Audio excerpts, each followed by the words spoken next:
तो भैया की उंडी जरूर आएगी एक बार। तो आज हम पढ़ने वाले हैं वॉल्यूम 2 और अकाउंट्स की क्लास 12, जो हमारी रेड बुक है ना हमारी, उसको पढ़ेंगे। तो चैप्टर नंबर 9 है, इसका 9 है ना, और चैप्टर का नाम है शेयर्स। तो पहले समझते हैं शेयर्स क्या होता है। शेयर्स क्या होता है निखिल? शेयर्स शेयर्स होते हैं। शेयर्स क्या होता है? शेयर्स अपनी कंपनी के शेयर्स बेच कंपनी के शेयर। तो शेयर्स ही क्या होता है, वही तो पूछा, शेयर्स क्या होता है? What is share? अपनी कंपनी का प्रॉफिट से कैलकुलेट करते हैं। Total capital divided by number of shares is equal to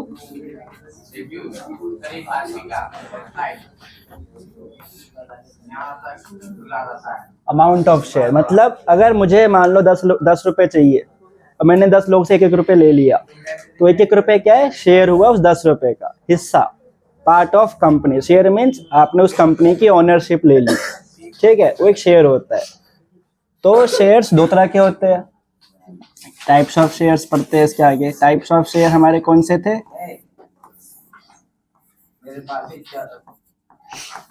equity,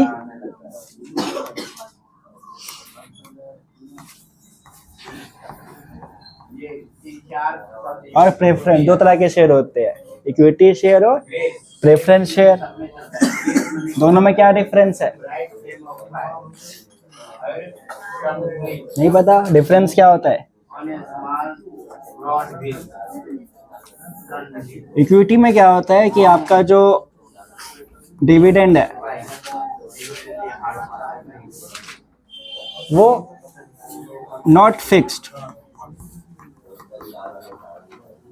वो पहले से पता नहीं हो कितना परसेंट आपको डिविडेंड मिलने वाला है, बट यहाँ पे एक फिक्स परसेंटेज में आपको डिविडेंड मिलेगा। दूसरा, प्रायोरिटी इनको मिलती है, प्रायोरिटी इन रीपेमेंट, और डिविडेंड भी पहले मिलेगा, ठीक। डिविडेंड भी पहले मिलेगा इनको, रीपेमेंट पहले इनकी हो जाएगी। और अगर क्लोजिंग कर रहे हैं तो पहले कैश इनको देंगे, ठीक है, बाद अगर बचता है तो ही इक्विटी वालों को मिले। ये सारा चीज इनके पास आफ्टर है, समझे? हाँ, मतलब सब कुछ होने के बाद ही इक्विटी को मिलता है। मान लो मैंने प्रॉफिट कमाया 100 रुपए, 10 रुपए इनको दे दिए, बाकी 90 इनको बच गए। और मैंने प्रॉफिट कमाया 5 रुपए, तो 5 पहले इनको दो, बचेगा तो मिलेगा, नहीं तो नहीं भी मिल सकता है। इनका कोई फिक्स नहीं इक्विटी का, प्रेफरेंस जो देना था वो देना ही पड़ेगा आपको। क्लियर है इतना? तो हमारे सिलेबस में ये सब चीजें नहीं है। हमें जो मेन काम करना है एग्जाम के पॉइंट से, हमें एंट्रीज करनी है। तो हम समझेंगे इश्यू ऑफ शेयर्स।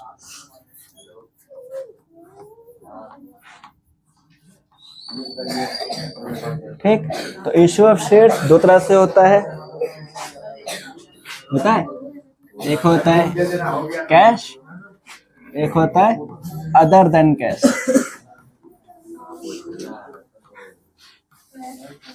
एक होता है कैश में इशू, एक होता है अदर देन कैश में इशू। तो पहले कैश समझते हैं, कैश में कैसे कैसे होता है।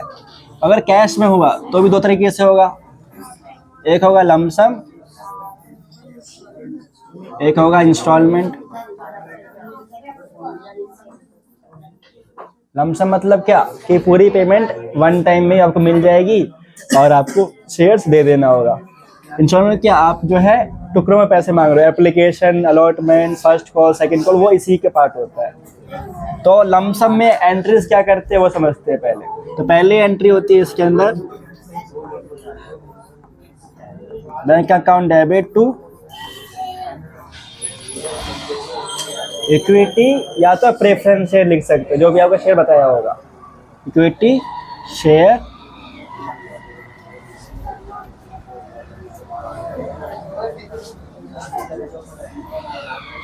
एप्लीकेशन अलॉटमेंट अकाउंट का अमाउंट आएगा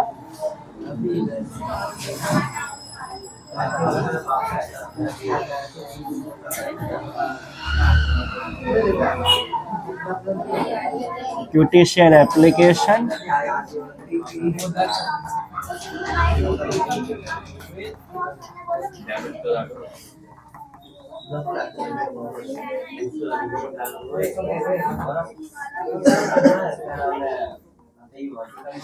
बस ये दो एंट्री हमें करनी होती है। अब हमें लमसम की एंट्री करनी है, तो मतलब आपका पूरा पेमेंट वन टाइम में आ रहा है। सपोज 10 लाख रुपए आपको यहाँ मिला,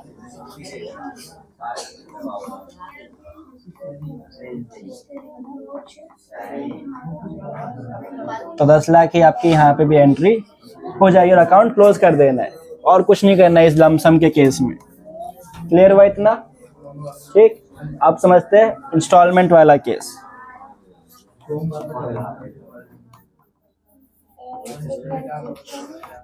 तो इंस्टॉलमेंट में जो क्या होता है, तो दो तीन अमाउंट शो किया होता है कि कुछ पैसे एप्लीकेशन में, कुछ पैसे अलॉटमेंट में, कुछ पैसे आगे कॉल्स पे मांगे। जैसे मान लो शेयर हमारा 10 रुपए का है, तो 10 रुपए का एप्लीकेशन, अलॉटमेंट, कॉल पहली वाली और सेकंड वाली, और चलती रहती है। तो दो ही नहीं होती, 3, 4, 5, 10, डिपेंड करता है कंपनी के ऊपर।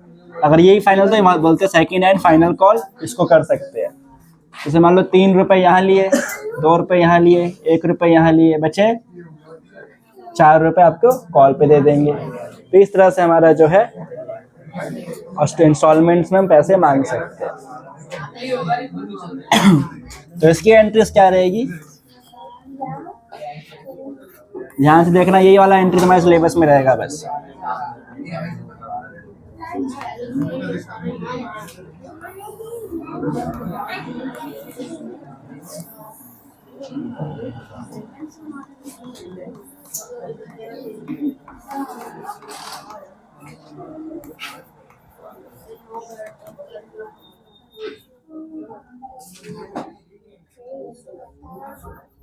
तो पहली एंट्री होती है बैंक अकाउंट से। क्या होती है? Bank account to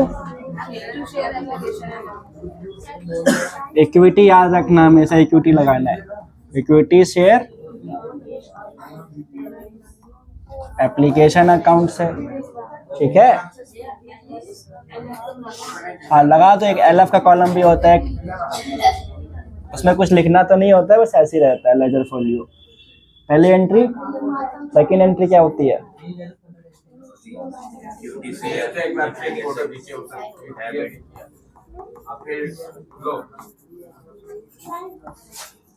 equity share application not account to bank. Bank तो पहले हो गया, क्या लिखूं? टू इक्विटी शेयर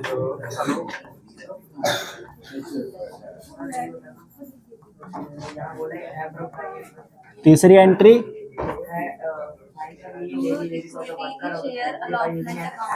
तो अब होगा हमारा अलॉटमेंट ड्यू, ठीक है। पहले हमने क्या किया, नरेशन भी इसकी लिखनी है।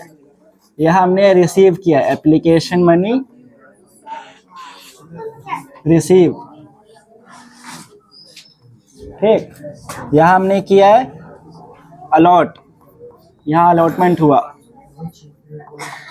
अब हम करेंगे अलॉटमेंट की मनी ड्यू।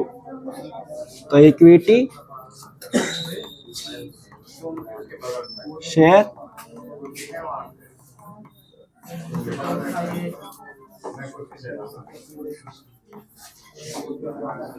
कैपिटल, चौथी एंट्री क्या हो जाएगी हिसाब से?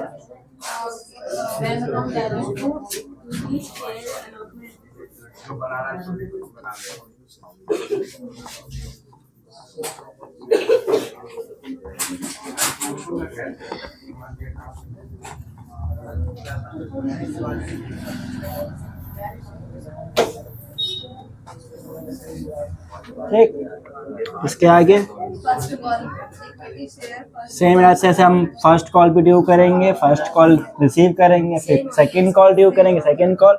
ये जो सेम, ये जो दो एंट्री है रिपीट हो जाएगी, और फिर से बस फर्स्ट कॉल लिख देना इसमें, फिर सेकंड कॉल लिख देंगे bank to share second call.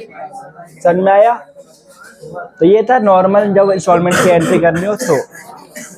अब इसके केसेस समझते हैं, मल्टीपल केस थे इसके अंदर।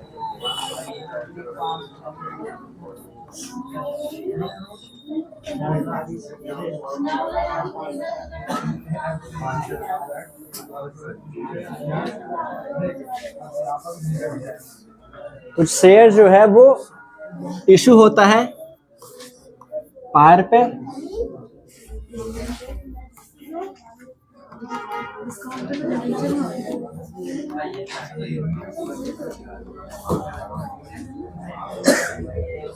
पार का मतलब क्या होता है कि अगर मान लो शेयर 10 रुपए का था और वो इशू भी 10 का ही हुआ, इट मीन्स वो पार पे हुआ है।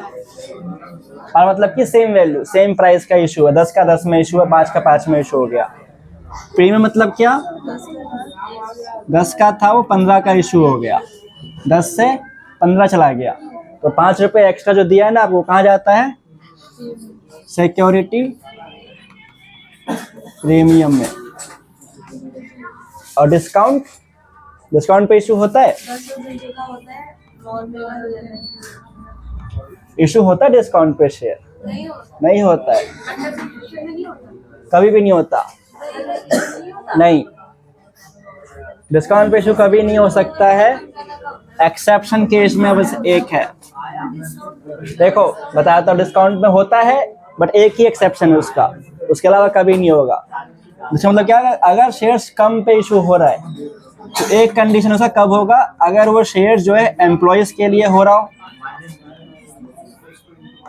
या डायरेक्टर्स के लिए हो रहा हो कंपनीज के,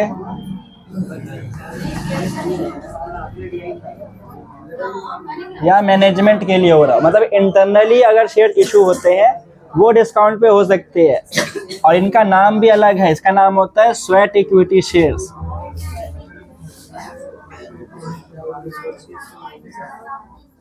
ठीक है, और एम्प्लॉय के शेयर्स का नाम होता है ESOP, ESOP बोलते हैं उसको। ये तुम्हारी बुक के लास्ट चैप्टर में मिलेगा एक्सरसाइज इसके बारे में पढ़ने के लिए। ESOP employees stock option plan, उसी कंडीशन में डिस्काउंट में इशू होगा, वैसे पब्लिक के लिए, आम जनता के लिए डिस्काउंट पे इशू नहीं हो सकता। सिर्फ दो ही कंडीशन है, या तो पार पे होगा या प्रीमियम पे होगा। बस समझ में आया, पार में आया तो सेम रेट जैसे अभी एंट्री करते वही एंट्री करनी है। प्रीमियम में हो तो क्या होगा, जिस जगह प्रीमियम की अमाउंट आप ले रहे हो, अलॉटमेंट में ले रहे हो, तो क्या एंट्री कर देंगे, एडजस्ट कर देंगे यहाँ पे, share application to share capital, second जो एंट्री करते थे हम, उसमें आपको यहाँ पे आ जाएगा अमाउंट एक और, सिक्योरिटी प्रीमियम।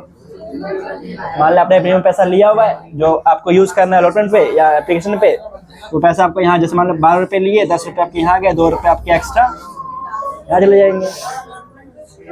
वहाँ भी डाल सकते हो, जहाँ पे बैंक वाली में नहीं आती है, ट्रांसफर वाली में, जब ट्रांसफर करते हैं कैपिटल के अंदर, तभी आपको ये अकाउंट यूज करना है। इसका भी मतलब समझो, सिक्योरिटी प्रीमियम में 2 अकाउंट बनते हैं, एक होता है सिक्योरिटी प्रीमियम अकाउंट, एक होता है सिक्योरिटी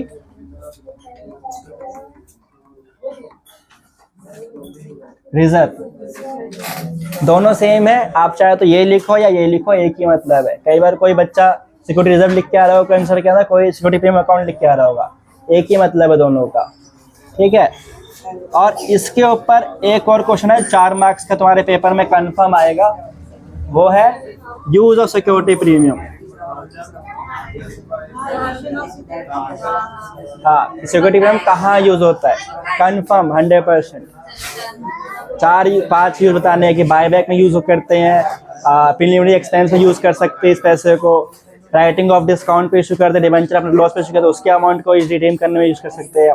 5-6 यूज दे रखे आपको, है ना सिक्योरिटी प्रीमियम, तो याद रख के बिल्कुल लिख के आना है उसको। इतनी बात समझ में आ गई, कोई दिक्कत यहाँ तक? और अब समझते हैं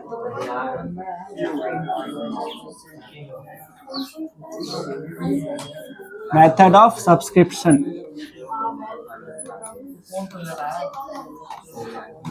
सब्सक्रिप्शन भी 3 तरह से होता है, एक होता है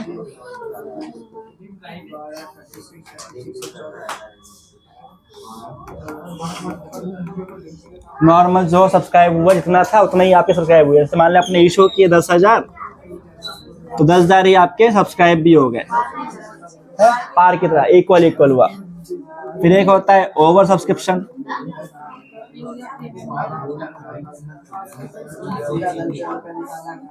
फिर एक होता है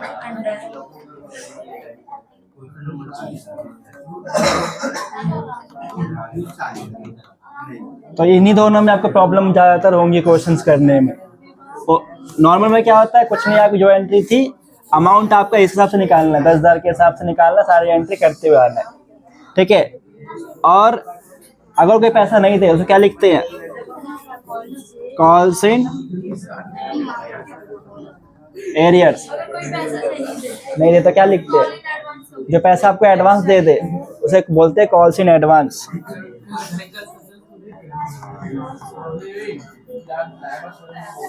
और इसके ऊपर भी आपको एक क्वेश्चन मिल सकता है एमसीक्यू में कि इसका इंटरेस्ट रेट कितना होता है। Interest rate calls in arrear पे 10% पर एनम, और एडवांस पे होता है 12% पर एनम। मतलब आपने पैसा एडवांस दिया तो मैं आपको ब्याज भी दूंगा 10-12% के हिसाब से, 10% एरियर पे करंट ईयर का। लेटेस्ट रेट हमारा ये चल रहा था। आपको एमसीक्यू आ सकता है ये कॉल्स इन एरियर पे इंटरेस्ट रेट क्या चल रहा है, 10 की 12, 3, 9 तो आपका ऑप्शन दे देगा। तो ये याद रखना है, सिलेबस में बस निकालने को नहीं आएगा, बस एमसीक्यू हो सकता है, ठीक। समझा यहाँ तक। ओवर समझो। ओवर में हमारे 3 केस बनते हैं। फर्स्ट केस ये होता है, जो ओवर मतलब क्या होता है कि मान लो शेयर तो 10,000 और आ गए हैं 15,000।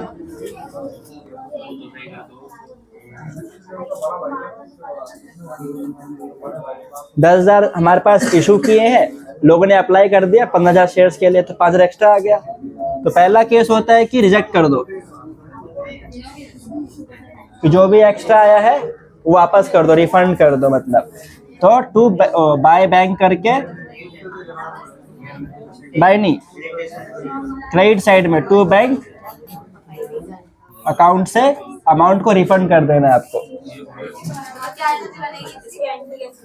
सेकंड एंट्री करते थे, equity share application account debit to equity share capital to bank account.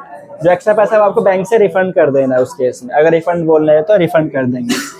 Second condition हो सकता है कि प्रोराटा करें।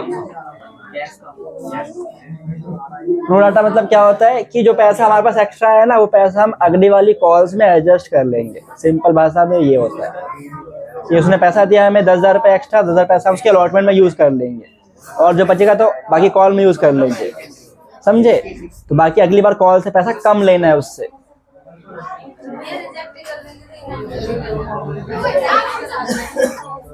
क्या चीज रिजेक्ट कर दिया तो फिर तो नहीं होगी, ये सेकंड केस है। अगर आपको ये नहीं दिया तो ये दिया होगा, ठीक है। तो यहाँ पे आपका अलॉटमेंट में हाँ लिखा होता है कि प्रोराटा में या बोलेगा amount adjusted on the allotment amount, या कॉल अमाउंट पे एडजस्ट कर रहे हैं इस पैसे को, अलॉटमेंट पे या कॉल पे यूज करना है उस पैसे को, वापस नहीं भेजना है। तीसरा केस हो सकता है बोथ, इन दोनों का कंबाइन हो सकता है कि कुछ पैसा रिजेक्ट कर दो, कुछ पैसा यूज करवा लो। इसी पे ना क्वेश्चन आपका आता है पेपर में कि भाई 10,000 शेयर्स थे और 20,000 लोगों ने अप्लाई कर दिया, 2,000 हमने रिफंड कर दिए, बाकी बचे 18,000, उसमें से हमने 8,000 को प्रोराटा दे दिया। क्लियर है। अंडर में क्या होता है, 10,000 होता है और 9,500 सब्सक्राइब हुए, मतलब उससे कम हुए। कितना कम होना चाहिए इसका भी रूल है, 90% से कम नहीं होना चाहिए। 10 का 8 नहीं कर सकता मैं, इसे मैंने 8,000 नहीं लिखा वहां पे। ज़्यादा कितना हो सकता है, कम नहीं हो सकता। अगर आपका 90% से कम अगर शेयर सब्सक्राइब होता है तो आपको एज पर सेबी रूल्स उस पैसे को विद इन 14 डेज रिफंड करना पड़ेगा। पूरा आपका शेयर वहाँ पे सब्सक्राइब होगा ही नहीं, कैंसिल हो जाएगा पूरा प्लान आपका। फिर से दोबारा 6 महीने बाद फिर से आप स्टार्ट करना प्रोसेस को। तो मिनिमम आपका शेयर 90% सब्सक्राइब होना ही चाहिए, उससे ऊपर हुआ तो ही आपको अप्रूवल मिलेगा कंटिन्यू करने के लिए। ठीक है, तो इस केस में आपका जो अमाउंट होगा सारा एंट्रीज होंगी वो इस अमाउंट पे करना है, ना कि इस अमाउंट पे। ये गलती करते हैं बच्चे। हाँ, कम वाले, क्योंकि अंडर केस है, आपके शेयर का पैसा आपको इस पे मिला होगा, ना कि इस पे। ज्यादा वाले में भी आपको इस पे करना है, ना कि इस पे। पहली एंट्री इससे होगी, बाकी आगे की एंट्रीज इससे होगी, सेकंड थर्ड एंट्रीज इसके हिसाब से होगी। सब उस सारी एंट्री लास्ट वाले से होगी 9500, क्योंकि आपके पास शेयर ही पैसे पे इतना मिलेगा उसको। इसमें तो सेम वही रहेगा, बस यहाँ पहली एंट्री जो बैंक वाली है ना, फर्स्ट एंट्री, वो आपको करना है एक्स्ट्रा, क्योंकि जो पैसा आपको एक्स्ट्रा आया होगा वो रिफंड करना है। हाँ, एप्लीकेशन वाली एंट्री इससे करनी है, बाकी अलॉटमेंट की एंट्री आपको इसके हिसाब से निकालना है। क्लियर हुआ इतना निखिल? समझ में आया? आगे बताओ। भजन चल रहा है, भजन सुनो। Paid up capital, called up capital. हाँ चलो वो बता देता हूँ।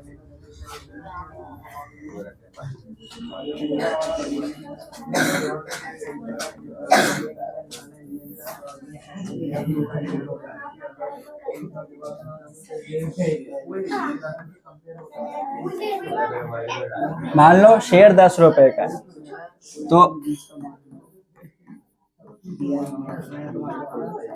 फेस वैल्यू होती है जो वो लिखा हुआ है। ठीक,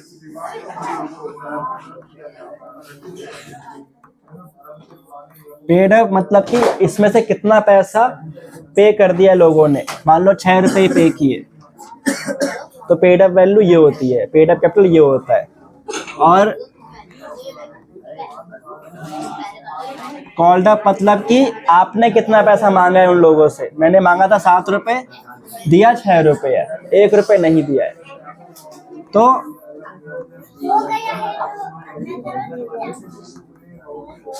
subscribed and fully paid up होता है कि आपने जितने पैसे मांगे उतने पैसे पूरे पूरे मिल जाए, 100% पेमेंट आ जाए, तो होता है फुल्ली पेड अप में आएगा वो अमाउंट। बस यहाँ पे हमें पूरे पैसे नहीं मिले ना, 7 मांगे तो 6 ही मिले हैं, तो ये कहाँ जाएगा? ये subscribed but not fully paid up में जाएगा।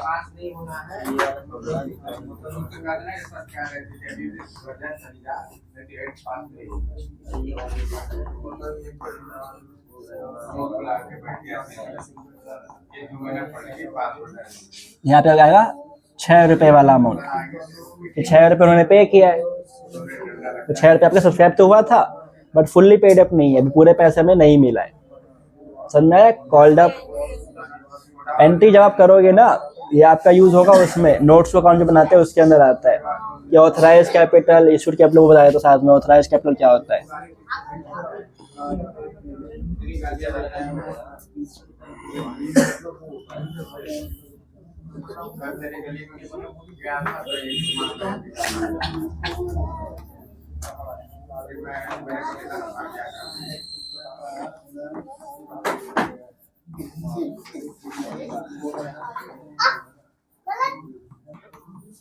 ऑथराइज कैपिटल मतलब क्या होता है कि जो आपके एमओए में, एमओए पता है? एमओए, एमओए एक फॉर्म होता है, मेमोरेंडम ऑफ एसोसिएशन के फॉर्म में आपने जो अमाउंट लिखा था कि मैं कितने रुपए का अमाउंट रेज कर सकता हूँ शेयर कैपिटल के अंदर, वो अमाउंट आपका मान लो 10 करोड़ रुपए लिखा हुआ है। 10 करोड़ ही आपका क्या है? ऑथराइज कैपिटल है। आप इससे ऊपर कभी भी पैसा नहीं रेज कर सकते, ये आपकी मैक्सिमम लिमिट हो गई। ठीक, फिर एक आता है इसके बाद इशूड कैपिटल। इशू मतलब क्या? आपने अभी कितना पैसा लोगों से, पब्लिक से डिमांड किया है, वो आपका इससे हमेशा कम ही होगा। मान लो हमने मांगा अभी 5 करोड़, और 5 करोड़ हमारा बचा हुआ जो आगे फ्यूचर में हम कॉल करेंगे। फिर आता है सब्सक्राइब। मान लो 5 करोड़ से मुझे 4 करोड़ तो पूरे पूरे पैसे मिल गए हैं, क्योंकि सब्सक्राइब कैपिटल। उसका 2 पार्ट होता है, ये वाला हो गया फुल्ली पेड अप। ठीक, और कौन सा पैसा पूरा नहीं मिला? मान लो 1 करोड़ का बचा था, उसमें से 80,000 मिल गया, 80 लाख मिल गया, 20 लाख बचा हुआ है, तो हो जाएगा आपका subscribe but not fully paid up में।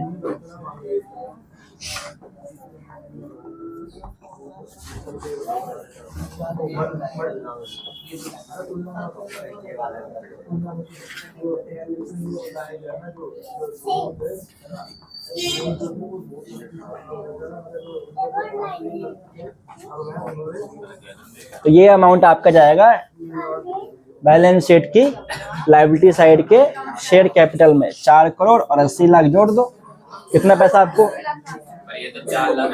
फुल्ली पेड अप नहीं है ना, मतलब कि मैंने बोला 1 करोड़ हमने मांगना था, हमें 20 लाख नहीं मिला है अभी तक, इसलिए फुल्ली पेड अप नहीं है। एग्जाम्पल के लिए मैंने बोला, उसको लिखा नहीं है कई क्वेश्चन में। तो एग्जाम्पल क्या, हमें 5 करोड़ ने इशू किया, 5 मिलने चाहिए थे बट 5 नहीं मिले, अब 4 तो पूरे मिल गए और 1 करोड़ में से 20 लाख नहीं मिला अभी, तो हमें कितना मिला है? 4 लाख 80 लाख मिला है ना, तो वो अमाउंट आपका जाएगा बैलेंस शीट की लायबिलिटी साइड में शेयर कैपिटल के अंदर 4 लाख 80 लाख। ये आपका बन गया notes to account.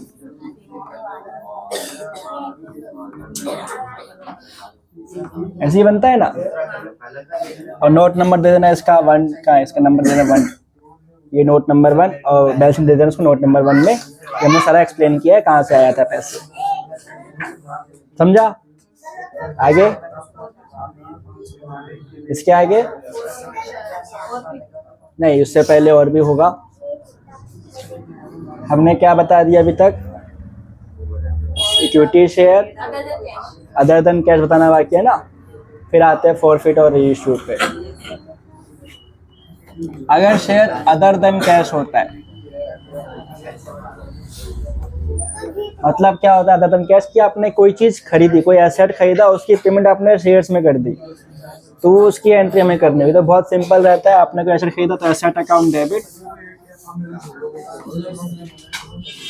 To vendor, जिससे खरीदा वो एंट्री होगी। फिर वेंडर टू शेयर कैपिटल है, सिक्योरिटी दिया तो सिक्योरिटी पेमेंट भी आ जाएगी इसके साथ साथ।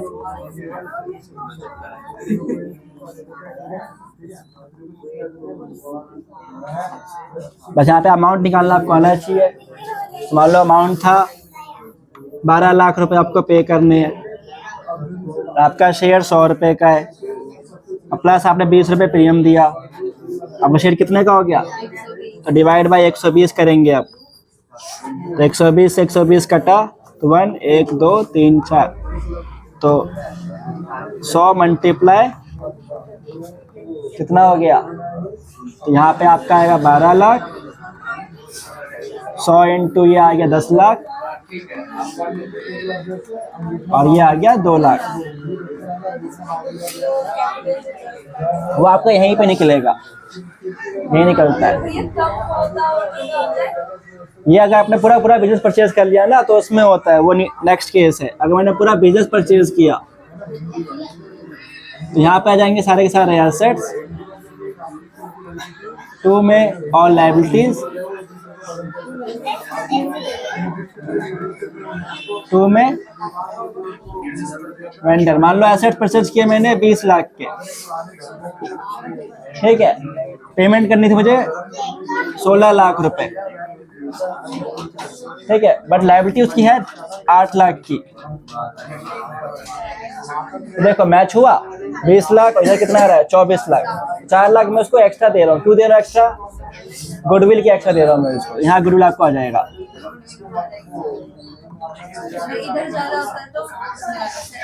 ठीक है। और अगर मैं इसको दे रहा हूँ 10 लाख रुपए, तो अब देखो 20 लाख देने थे, 20 लाख की एसेट, 18 लाख मुझे देने हैं, तो पैसे में कम दे रहा हूँ, मतलब कुछ पैसा और आ रहा है मेरे पास। हाँ, ये फर्स्ट में आपके एडजस्ट करना है। तो ये बैलेंस फिगर आपको निकालना होगा। नीचे आया तो कैपिटल रिजर्व, ऊपर आया तो गुडविल। फिर इसकी करनी है payment vendor to share capital. या कुछ पार्ट कैश के तो कैश से भी कर सकते हो, कुछ पार्ट बैंक से कर सकते हो, जैसे आपको बोला जाएगा कर लेंगे। क्लियर हुआ? अदर देन कैश में सेम इसको और भी एक्टिविटी होती है, जैसे अंडरराइटर कमीशन पे करना है, कोई प्रीलिमिनरी एक्सपेंस पे करना है, वो सब भी ऐसे expense account debit to share capital लिख सकते हैं। क्लियर? अब आगे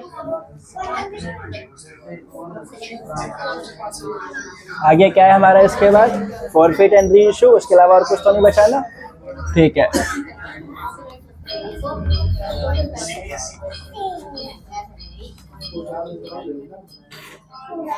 forfeit and re issue. Forfeit का मतलब क्या होगा, जब आपका शेयर्स इशू हुआ तो किसी पर्सन को इशू किया, हमने मिस्टर एक्स को इशू किया और उसको हमने 10 रुपये का शेयर दिया था और उसने 10 में से 4 रुपये दिए, बाकी पैसे नहीं दिए। कॉल कर रहे हैं बट रिसीव नहीं किया और हमें बाकी कॉल्स के पैसे नहीं मिल रहे। 4 रुपये दिए, 6 रुपये नहीं मिले। हमने पैसे मंगाए बट वो दिए नहीं। 10 मांगे 4 दिए। हाँ, 6 नहीं दिए। 10 का शेयर था तो उसमें से 4 आपको रिसीव्ड है और 6 कॉल्स इन क्या बन जाएगा, एरियर, पेंडिंग हो गया। तो उस केस में कंपनी के पास राइट्स होता है, इस शेयर्स को वो फोरफिट कर सकती है, मतलब कि वो जब्त कर सकते हैं अपने पास और ये पैसा भी अब कंपनी का हो जाएगा। तो इसकी एंट्री क्या होती है, देखो फोरफिट की, equity share capital to forfeited share to calls in arrears। 10 का था, 4 मिल गए, 6 नहीं मिले। हाँ, ये फर्स्ट एंट्री जब हमने फॉरफिट कर लिया। तो अगर रीइशू करते हैं उसको वापस से, तो रीइशू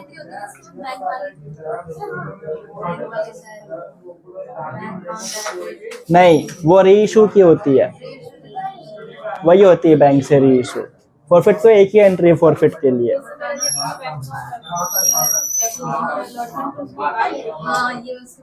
बैंक अकाउंट सारी एंट्री हो जाएंगी। हाँ, जिस टाइम उसने फॉरफिट करना है उसी टाइम करना है। मान लो एप्लीकेशन लिया, अलॉटमेंट लिया, अब फर्स्ट कॉल नहीं दिया, फर्स्ट कॉल के बाद भी फॉरफिट कर लिया, तो फर्स्ट कॉल की टाइम ही आपको फॉरफिट कर देना है, जब देगा उसी को। और ध्यान रखना है, जितने शेयर फॉरफिट कर लिए ना, तो अगली वाली कॉल में वो शेयर्स कम कर लेना है आपने, याद से।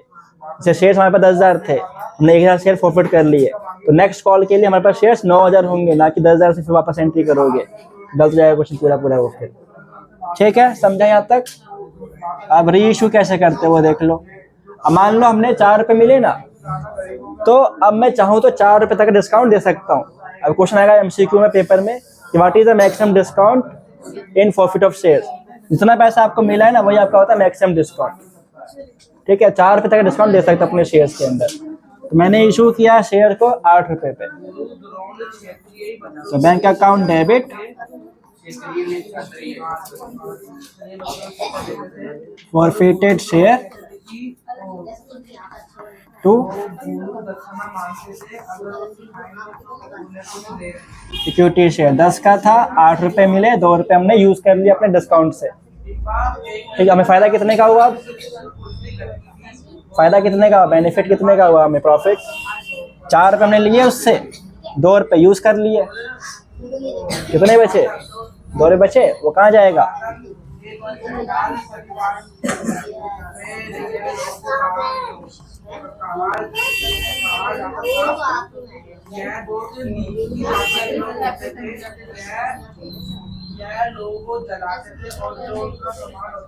समझे?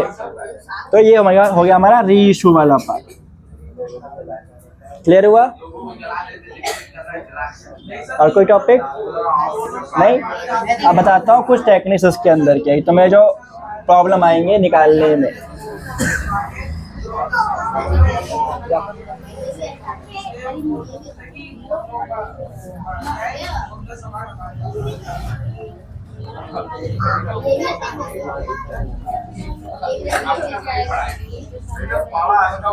एक तो आपको नंबर ऑफ अप्लाइड और नंबर ऑफ लोटेड निकालने में डाउट होता हो कई बार कि मान लो वहाँ पर शेयर्स थे 10,000, एप्लीकेशन थी 10,000 की और हमने इशू किए हैं 4,000। तो कौन सा केस है ये?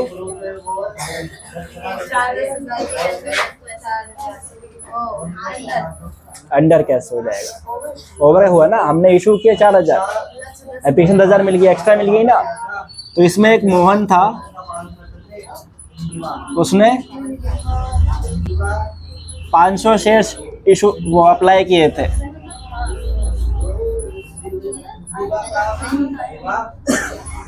उसको कितने शेयर अलॉट हुए होंगे ये बताओ जरा। पूरे क्यों होंगे? 10,000 पे तो 4,000 मिल रहे हैं ना। यही तो मेन चीज निकालना है। कैसे निकलता है? 40%? कौन 40% दे रहा है? सिंपल देखो, 10,000 का 4,000 हो रहा है। 10 से 4,000 है तो 500 से कितना होना चाहिए? 400 क्यों होगा? 200। हाँ, 10 का आधा कितना होता है? तो 5,000 पे कितना हुआ? 2,000। तो 500 पे 200। हाँ, फॉर्मूला बताता हूँ ना। फॉर्मूला हमें क्या निकालना है? नंबर ऑफ अलॉटेड निकालना है ना। तो देखो, हमारा अप्लाइड कितना है? 10,000। वेड हमारा इशू कितना है? 4,000। ठीक है, और हमारे पास कितना अप्लाइड है? 500। उल्टा कर दिया। 4,000 हमारे पास ऑलरेडी शेयर्स है और 10,000 हमारे पास आई है एप्लीकेशन। ऊपर लिखना है अलॉट, नीचे लिखना है अप्लाइड। ठीक है, और मल्टीप्लाई कर दो अपने नंबर ऑफ शेयर से।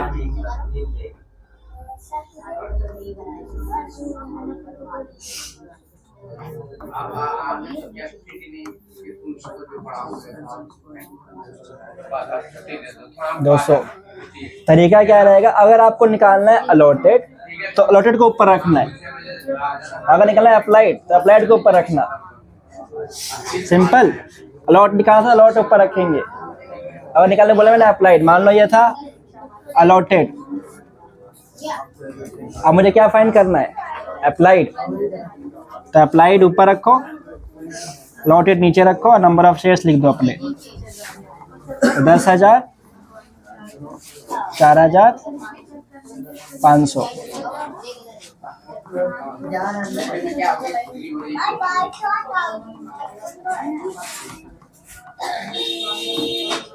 तो सारे 1200 उसने अप्लाई किए होंगे, तभी 500 शेयर मिल रहे हैं।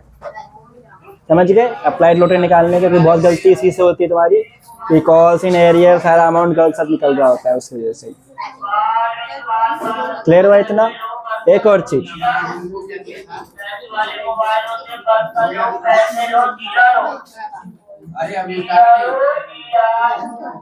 जब भी क्वेश्चन फॉरफिट और रीइश्यू का होता है तो हम प्रॉफिट निकालना गलत कर देते हैं। हमें प्रॉफिट समझ नहीं, प्रॉफिट हुआ कितना है एक्चुअल में। जब सारे शेयर इशू होता तो इजी है, कुछ शेयर इशू ना हो और कुछ शेयर इशू हो। एग्जाम्पल के लिए 1500 शेयर्स है, 10 रुपए का है। ठीक है, फॉरफिट अमाउंट है आपका 5 रुपए। आपने 5 रुपए फॉरफिट कर लिए उससे और री इशू कर रहे हैं उसको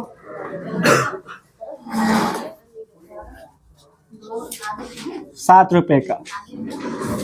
बट कितने शेयर? ओनली 500 शेयर इशू कर रहे हैं। तो बताओ कितना आएगा कैपिटल रिजर्व के अंदर पैसा? मेन क्वेश्चन आपको यही आता है ना पेपर में कि बस सोचते रहते हो कितना आएगा, कितना आएगा।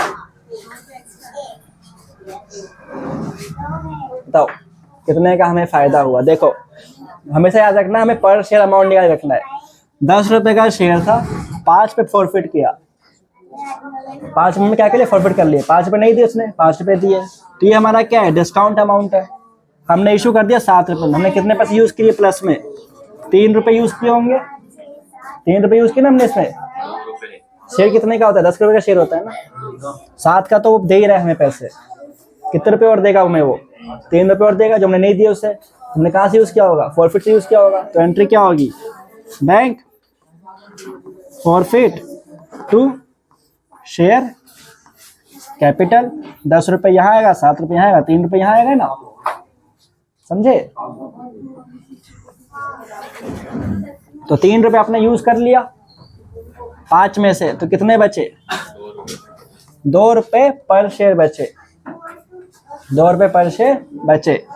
अब हमें 500 शेयर ही फॉरफिट कर रहे हैं, तो 500 के हिसाब से हमें 5 रुपए मिले थे, 2500 मिले थे, और उसमें से हमने 3 रुपए यूज कर लिए, तो कितने बचे? 1000 रुपये आपके जाएगा कहाँ पे? कैपिटल के अंदर। सिंपल है, 500 इंटू 2 कर दोगे आपको आ जाएगा अमाउंट। तो पर शेयर निकाल के चेक करना है आपको, कंफ्यूज रहोगे नहीं तो सारे पैसे कहाँ चले गए पर चलेगा आपको।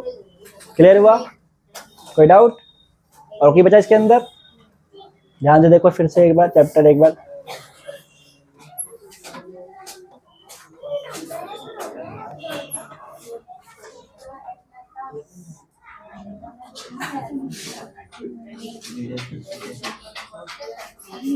भैया नहीं है ना। दिखाओ बुक, मैं चेक करूं, कोई ना कोई पार्ट रह गया होगा। मेरा ना बाहर टॉपिक लिखना है। टॉपिक थोड़ी ना पढ़ना है।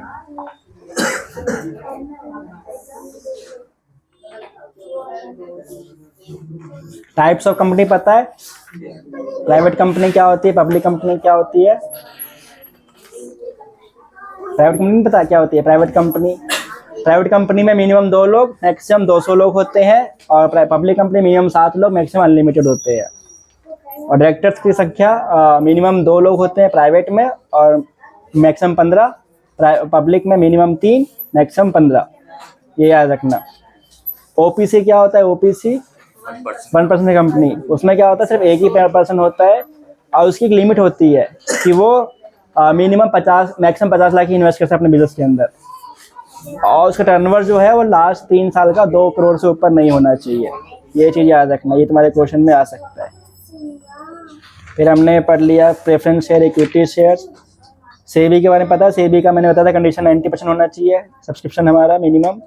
प्रोस्पेक्टस पता है क्या होता है प्रोस्पेक्टस?